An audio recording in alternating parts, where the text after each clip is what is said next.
On connaît tous Bernard Pivot. C'est un journaliste de Téléstar. Non, bon, vous ne connaissez pas, mon exemple ne marche plus. J'allais dire, par son goût des mots et sa maîtrise de la langue française, Stéphane Bern est le nouveau Bernard Non, Pivot. non, je ne vais si.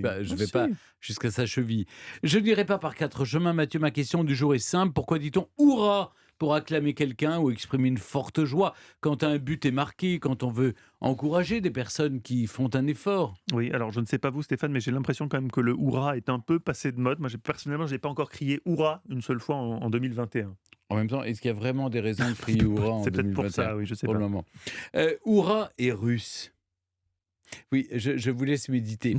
Les Cosaques, Oui. avant un combat, criaient « Hurrah ». Cela venait Alors, très ça- certainement du slave « Ça, Hurrah ». déjà, il pouvait pas, parce que là, c'est la seule langue que je maîtrise, il pouvait pas crier hurrah, parce que le U n'existe pas en russe, donc il criait hurrah déjà. Ah oui, d'accord. Hurrah. Il criait Hurrah. Cela venait très certainement du slave Ourage, que l'on peut traduire par au paradis. Et oui, Ah. le cri avant la bataille espérait ainsi obtenir l'accès à l'au-delà si les choses tournaient mal.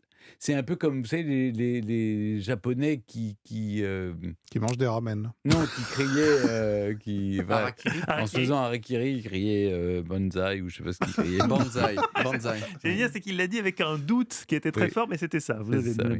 Banzai. Non, c'était les kamikazes. C'était les kamikazes. les kamikazes, parce que- oui. oui, les Tous ces mots kamikazes japonais, on les criaient confond. Banzai, qui voulait dire pour l'empereur. Pour l'éternité.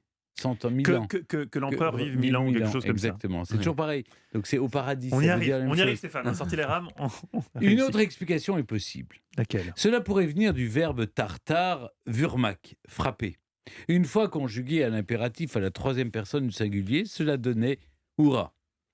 En tout cas, ça vient de l'Est, hein, ça on l'a compris. À moins que l'origine d'hurrah soit plutôt saxonne. Ah. Au XVIe siècle, les marins, hissant les voiles pour se donner du courage, disaient houza, du verbe hise, qui signifie hisser. Ça me semble hisser un la petit grand peu voile. compliqué tout ça quand même, hein, Stéphane. Quoi qu'il en soit, tous les 9 mai, encore aujourd'hui, les Russes fêtent le jour de la victoire pour célébrer le jour de la capitulation de l'Allemagne nazie. Et le président Poutine, notre ami, fait un discours, un exposé qu'il termine toujours, c'est la tradition, par « Hurrah !»